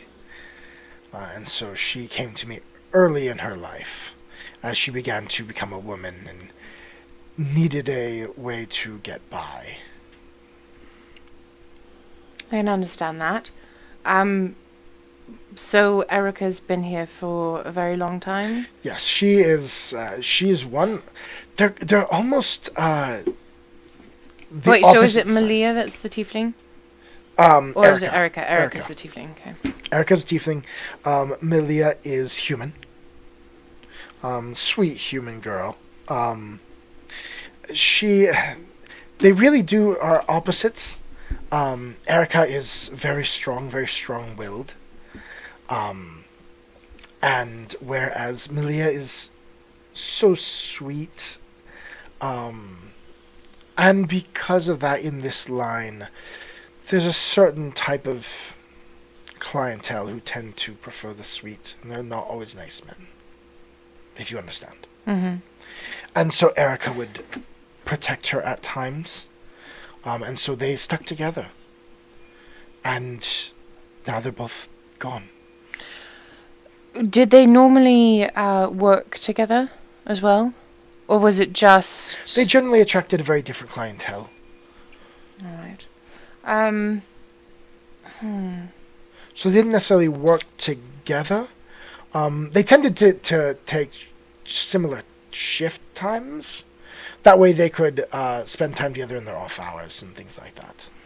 Makes sense. So you saw them last time about 4 days ago. What was the Yes. circumstance in which you saw them? They had just gotten off, and had finished their duties for the day, and they had wanted to go out and spend some time away from the clientele. I mean, it can get, as long as you're here, you're in a way on duty, because the men will always think, or the clientele will always think that you're there and available. Do they live here? Yes.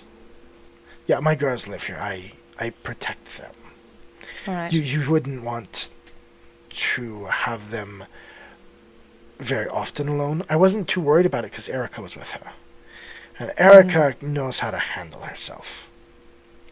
So you saw them leaving? Yes. I saw that they had left. I asked around a little bit. And all I could find is that they had headed off towards the south of town. They headed to the south? Yes. What's in the south of town? There's the farmers. That they might have gone to. The grocers district is out there. They have a farmers market that they do hold regularly. But it was in the evening that they were heading out.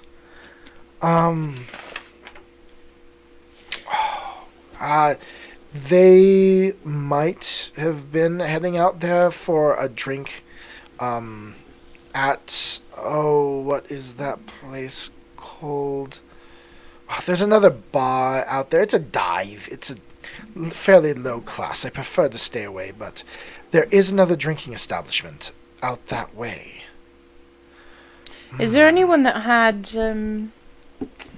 any reason to go after the girls? Is there anyone that had a grudge or competition from other girls within the household? Not competition. Erica did... Well, Malia had some overbearing clients. So that is one that worries me. And Who is it that you were concerned about? well, I mean there are quite a few. But Henry however, Kitcher. the probably the worst one in this. Kitcher. What? Henry Kitcher. Henry Kitcher? That's the name you put down. Ah, yes. Gotta get my notes a little more straight, apparently. Henry. Next time, Oh, make a there he is. copy. Next time, make a copy for yourself. I've got it right. Henry Kitcher. He is one of the clientele. He's out there right now. He was a regular for Melia, but it was not uncommon for him to get rough. And about a month ago, Erica decided to remind him that certain behaviors are not appropriate at our establishment. You allowed him to continue to come back. He is of one of the houses here in Enferac. To not allow him to return would be detrimental to possibly not only our business but safety. That's why being a Hell Knight is quite nice. I can imagine. I myself do not have the protection of the Order in that regard. Technically, it is legal. There's nothing he's done that is technically against the law. There's nothing that I have been able to do. But his father would possibly come after the establishment in certain ways. And I worry about him. It is a difficult situation running a business like I do. And he's out here now. Yes. Do you suspect that he would have hurt them? To the point where they couldn't come back? Possibly either kill them or send them away? I think he's capable of that. Do I think he's capable of that? Yes. Do I think that Erica would let it happen without putting enough of a fight to make a huge scene and have everyone know? No. Is it possible for us to interrupt his appointment? Oh, he's not in an appointment. He's out drinking in the bar. Is there any way that you could get him alone? Oh, he would not be difficult to get alone. If you would be amenable. If I do, I would be able to say that I did it at the request of the Order. I look at Stella. Stella looks at you. Sounds good to me. All right, then yes, you absolutely can. We are within our rights to do whatever we need to uphold the law and fulfill our investigation. Then yes, it is completely fine. Blame it all on me. Sounds wonderful. Us. There is, she says, come with me. And so she opens the door and walks, says, wait one moment. She walks out towards the bar area and then returns with a one of the women working there, beautiful black woman, bald head. Think the guards from Black Panther. Ooh, okay. Except for she's very not that strong. Very elegant in her movements. This is Imara. Imara, would you take them up to room 5, please? Yes, I will do that, madam. And so she then leads you along, again, very graceful in all of her movements. Everything looks like a bit of a dance in the way she moves. And she leads you upstairs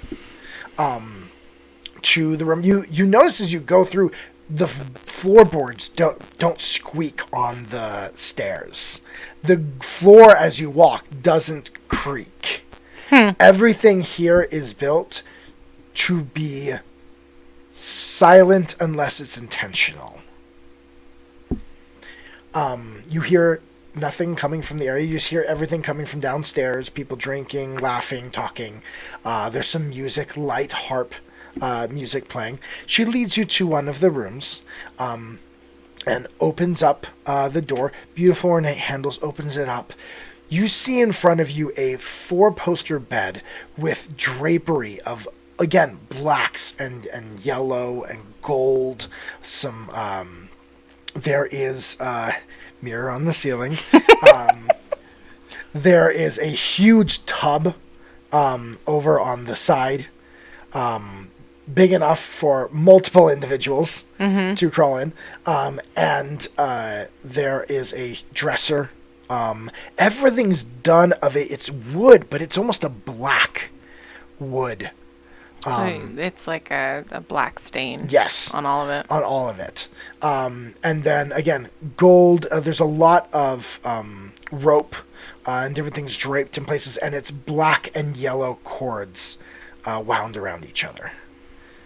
And Did you base this off of our honeymoon room? nope. This sounds exactly Does it? like the Okay. June bride room. Maybe that was not consciously. And although we did not have our honeymoon in a brothel, No, we did not. We did not. We did not. So you and she says, "If you would wait here," Yes, thank you very much. and then she bows and backs her way up. You wait. So I look at Stella and be like, all right, you're going to be bad cop? Or am I going to be bad cop? Oh, I will enjoy being bad cop. Right, okay. So you be bad cop. You noticed that as she shut the door as you were leaving, all sound stopped. You can no longer hear the bar area or the talking, the music, all of it stopped. Stella, Yes?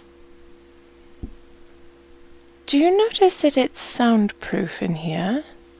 I do. Do you know what that means? No one can hear him scream? Exactly. Okay. But, he is, again, this is, noble. It would be best that the bruises be easily covered. I like that idea. Um, So I go sit back on the bed. and you watch as she goes over to the bathtub area, and there's some towels there, black and gold, and she grabs one of them, a small, like a hand towel type thing, takes it and wraps it around her hammer. And then Right. takes one of the Is it- cords and kind of ties it over No, we it. do need to speak with him though. So like we can't just like full out attack him. He'll be conscious, I promise. Moment later, Alright. the door opens. And So I'm sitting on the bed, just kind of leaned back a little bit onto an arm and waiting. But Yes. I'm assuming the bed is not right in front of, but directly across from the door. Yes. So like I would be one of the first things he saw. you would. And so he opens.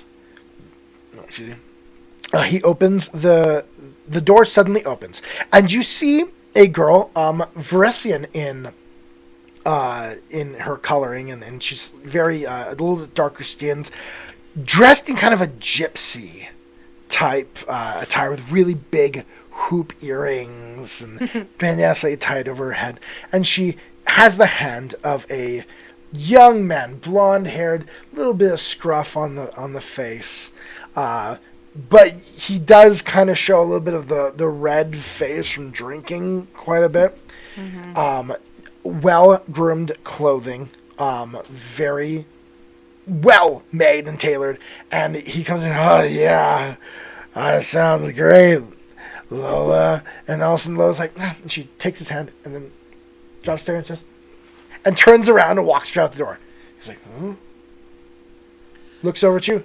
I've never done a Hell Night before, but is this something, some new type of kinky role play we're doing? No. I'm in for that. Oh, half orc, huh?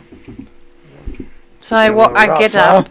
I get up, and I walk over to him He looks while like he's being ridiculous. And we have a little boy. pause to cut this part. Hi, buddy. Buddy, you gotta go back to bed. Hey, what's wrong? I got a bad dream. Oh, no. You had a bad dream? Oh, okay. Let's go take you back upstairs. Oh, jeez. Oh, jeez.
Contingency. Yeah, we do. Like a break for putting the child back to bed. Yes. Okay. By the way, the book that you would put the flower in is called In Defense of Tyranny. In Defense of Tyranny. Okay. It is a book in the library, a first level library in the Citadel.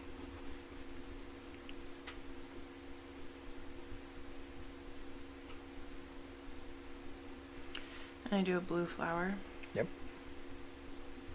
A specific flower or just a blue flower?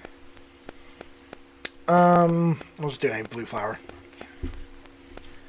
Alright. God, I'm tired. Alright, so we're almost done. Yeah, I know. Okay. So you see So he's there. So he's there. So I He just asked you if there's some type of kinky role play. Yes. And I stand up and I walk quite forcefully, grab him by the neck, and shove him back against the door. Roll for initiative. No. Hold on. Okay. And I say, you want it rough? That's what I heard you like. All right. I'll let you do an intimidation check. I thought Stella was supposed to be the bad. Yeah. As soon as I saw him, I just couldn't. I couldn't not. It's a 13. Do intimidation. Plus 6. So 19. Okay. I'll say with that he definitely gives pause. He doesn't immediately lash out. He's like, what's going on? Stella then is going to come up with her towel-wrapped hammer and whack him in the stomach. Oh, jeez. Oh, my God. So you got him up by his like neck there against the door, and then she comes up with his exposed gut and just whack! Ooh! Knocking the wind out of it. So she's going to intimidation check him. It's a 9, but she has a 9 on her 18. That's awesome. on her intimidation. So that's a 18. So yeah, he's intimidated. Mm-hmm. What is this? What's wrong, Henry? I thought you liked it rough. My father will hear. Oh, your father. Your father will hear about how you murdered 2 young girls. What? What Where the hell are you talking about? Where are Erica and Melia? I have no idea where they are. Really? I haven't seen Malia a long time. Not since Erica gave me this. And you look on his face and it indicates there's a slash mark, a faint scar, well-healed scar, coming from right here all the way down to the chin. You had nothing to do with their disappearance? No! You didn't Why want would to I? You didn't want to get back at Erica at all? Well, she's a bitch, but I like Malia. Why would I like Malia? I step away and I drop my hand. Sit down, Henry. He sits on the floor. He just slides down the door on his. Look at Stella like, really? What? What is this? Do you guys work for the madam? Is this like what is? No, this is nothing to do with the madam. Has nothing to do with the brothel. It has to do with the fact that Erica and Malia are missing. Wait. You're actual Hell Knights. Yes. You see him just straighten his bag. My family has supported the order for a long time. I have nothing against the order. I will be more than happy to help you with whatever you need.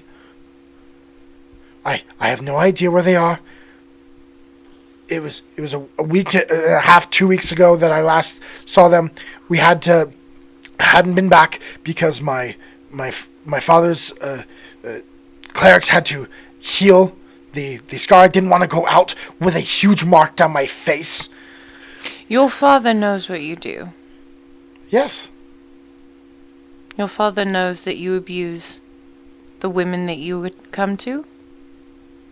I don't abuse anyone. We have fun. She likes it rough. Somehow I doubt that. Here's the deal, Henry. I don't want you ever to come back here.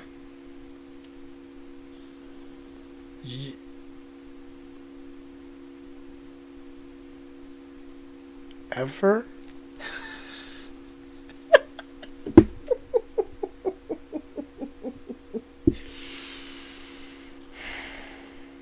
Ever. He looks between two of you. Give me one more intimidation check. This is going to have to be a pretty high DC to make him never. 20. No, wait.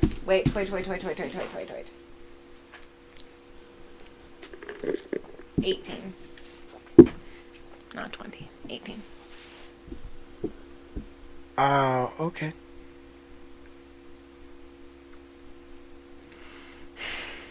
I don't feel like you really are internalizing this idea of never coming back here.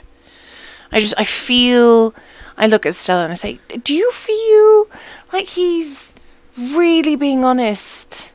I feel like he needs incentive to never return. Stella reaches down and grabs him by the hair. And, dang it, she only rolled an 8 on her intimidation check. Grabs him by the hair, lifts him up. This establishment has rules. Within these walls, that is the law. We uphold law. Do we need to bring you before the Hell Knights for re-education in what it means to obey the rules? And he looks... I don't need any re-education. I will obey the rules. And the rule we're giving you right now, Henry, is you are never allowed to come back. You are not allowed to step foot over the threshold. Do you get it? Yeah. Can you let me go? I kind of nod at Stella, like, let him go. She drops him. Drops it, yeah, and he turns around, opens the door, and starts running out of the door and running down the stairs to run outside. Well, that was fun. And completely pointless. He knew nothing. No. No, he didn't. She mentioned there was a place, some other bar. There's a tavern. You noticed something. What? The two young ones. Uh-huh. They were last seen heading south. These two were also last seen headed south. And both the boy and the girl were... They had mentioned that right before the boy disappeared that he had seemed like he might have been... He was ill. Drinking. Yes, I mean, I just assumed that it was the two of them. And she had really bad... Moonshine. Low grade, like moonshine. Do you think that there's a bar? Let's go. Maybe someone downstairs knows. Maybe the barkeeper, the bouncer knows. Downstairs. Right. Let's go look. All right. So you walk downstairs. Are you gonna ask the big bouncer guy? Yeah, I want to talk to the bouncer guy, but I also want to talk to the bartender as well. Okay. So you go to up to the bouncer guy. He's like, "Yes, can I help you?" Erica. Erica. Okay. I thought you were calling him Erica. No. Erica and Malia, you knew them. Yeah. They were last seen headed south, believed to be going to a tavern that was in that area, or some kind of drinking establishment, if not necessarily totally legal. Do you have any? You mean like an underground type situation? Well, there's a place down south that's not underground, but it's seedy. Bottom of the barrel, like they're making their alcohol probably in the back room type thing. Yes, that's do you know the Tipsy Fiend? The Tipsy Fiend? Yeah, it's the Tipsy Fiend. I forgot. His Bruce was still. Your dog? Yeah. Yes, actually, he would be. I completely forgot about Bruce. We'll say I forgot about Bruce too. Forget about the animals all the time. We'll say you had him sit by the entrance. All right. And he's just sitting there waiting for you. And he's like, yeah, the Tipsy Fiend's a pretty... It's a... Low bar. Yeah. All right. Like, the strip paint with the drinks and food's pretty gross. I mean, I've been there. Is it... once or twice. But what are the clientele like? Most of them working class individuals and... They would be the lowest of the working class, but A few thrill seekers. maybe, yeah, you could see some. That would be that place that you go when you want to get into trouble. Mm-hmm. He looks up and down. You, What? your armor. What? It's where you go to get into the type of trouble Hell Knights stop. So you're saying don't go over there looking like a Hell Knight? Not if you want anyone to talk to you. That's the problem. And I look at Stella. Say, we literally have nothing that doesn't look like Hell Knights. Or just know it's going to be difficult to get people to talk to you. If there's a place where illicit activities happen, it's there. So we have to go undercover. Essentially. Right, okay. Possibly. I mean, it's just... I'm not saying that a Hell Knight can't go in there. A Hell Knight totally can. Hell Knight can go wherever the heck they want. But it is not going to get us anywhere. And I have a feeling if it's that type of an establishment, being intimidating is not going to work. He looks at you kind of with a weird, like, confused look. He's like, Hell Knights, that's what they do. And Stella looks at you, she's like, I think I can get them to talk regardless. But Stella, we don't want to kill anyone. If they're doing illegal things, we are completely within our rights to do whatever is required. I know, and and I kind of pull her to the side. I'm like, look, we will, but it doesn't make any sense to go into an establishment and start knocking heads about if we could just change clothing and get more information that way. I don't want to go in without armor, though, because if this is a place also where they would like to, get rid of a Hell Knight, I also don't want to go in unarmored. Maybe a big cloak?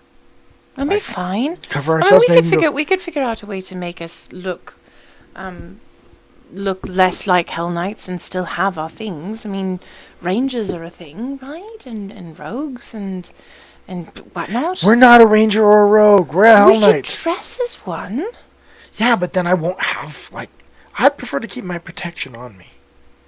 You can It's keep up to your you. protection on you. So I will follow your lead if you want. Oh, you could keep your protection on you. It just would need to look different than Hell Knight regalia. Maybe one of the signifiers could help? Probably. As long as the captain's okay with us continuing it this way. We still don't know where the daughter is. Well, she'll probably be fine with it then. Because this is all starting to connect to each other. Yeah. Maybe we head back and give her a report for where things are at, and then maybe we get some additional help. Yes. In some way. You have to admit, though, it'd be fun to go undercover. Okay, maybe. I'm not very good at that, We though. could pretend to be different people. I'm not I very could use good a at that different type of stuff. accent. We could have them. We could have the signifiers illusion you so that you look different. Okay, quick metagaming thing. What's your deception? I don't know. I want you to look at your character real quick and what you're good at. She has absolutely no deception. Neither does Stella. So, something to think about there. Still be fun. Let's go back. Let's report. All right. And then we'll see where things go from there.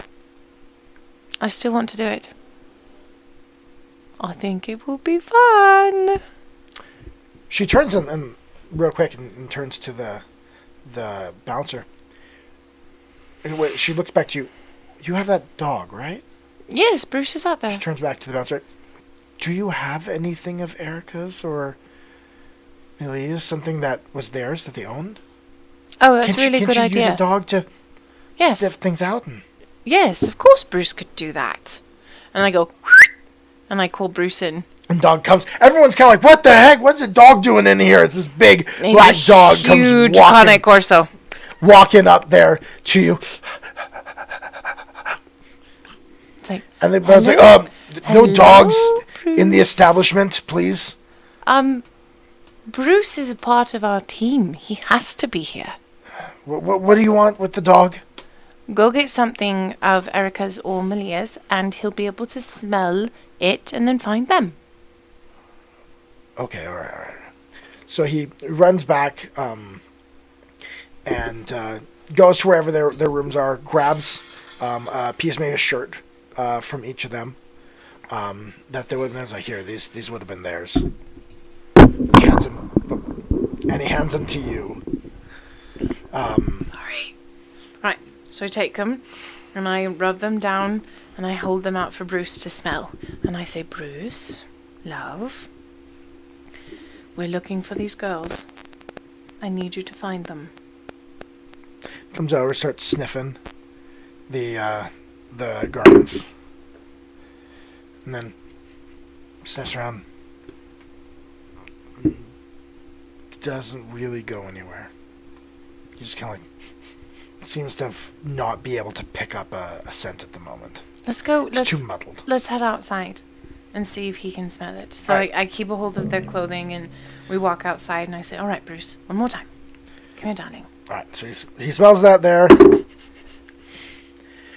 you stop rolling bad All right, perception it's for your my dog. It's your dog. I'll let you roll your dog's Thank perception. you.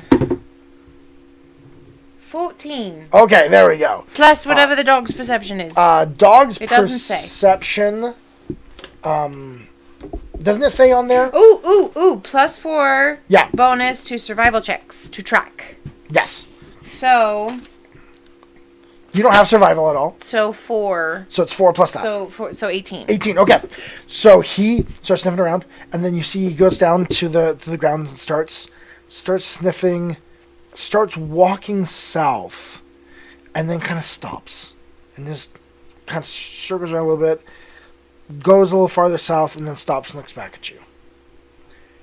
And you can communicate with him. He goes like, I can smell something that goes down this way, but it's really old. I can't quite track it. It's been too long, but they were in this area, and the last scent is down this way. About Bruce, about how long do you think it's been?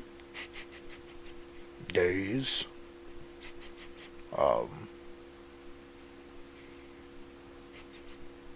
It's been days. All right. And I reach into my bag and I grab a little piece of jerky and I say, all right, good boy, come here. You can write that down. The spectral dog, that is. He's still a dog. He's Yes, a it is. real dog. Well, looks like all roads lead. Stella says all roads appear to lead south. Yes, they do. All right, well, let's go back. And maybe they'll know something about the tipsy fiend up in the Citadel. They probably do. Knowing our Hell Knights. Yep. They enjoy their drink. Well, they wouldn't drink there. But I imagine they know if that's where illicit activity happens a lot of times. I imagine they've had to go in and raid a couple of times. Probably. So they know, and they probably know who we need to talk to. All right. They probably do also have an informant possibly there. No, they might. That's a good idea. Let's ask the captain. We'll go Besides, back. it's getting late. And I don't think you want to spend the night here. No. In fact, no, but we're outside. We're not in... We're not She there says anymore. here when she motions her head back to the Impaler. No, of course not. No, we can head back All right. to our own beds, alone, with no one else. Yes. Sounds good to me. So she takes you, slaps you on the back, and you both head back to Citadel Enferac for the night to gather some new information and see what you can find out. And that's where we'll end the night. All right. All right, you made some interesting Some realizations, some good headways. Thank you. Tipsy Fiend. Yes, the Tipsy Fiend. Oh my God. What? Nothing. Just we have the Impaler and the Tipsy Fiend, and you have very interesting names for things. The sign out front is literally a demon drinking. Oh, so Anna will be right at home. Yep. Right at home. So thank you for our viewers for coming back for this third episode. We will be back next week. This will be aired on Saturday.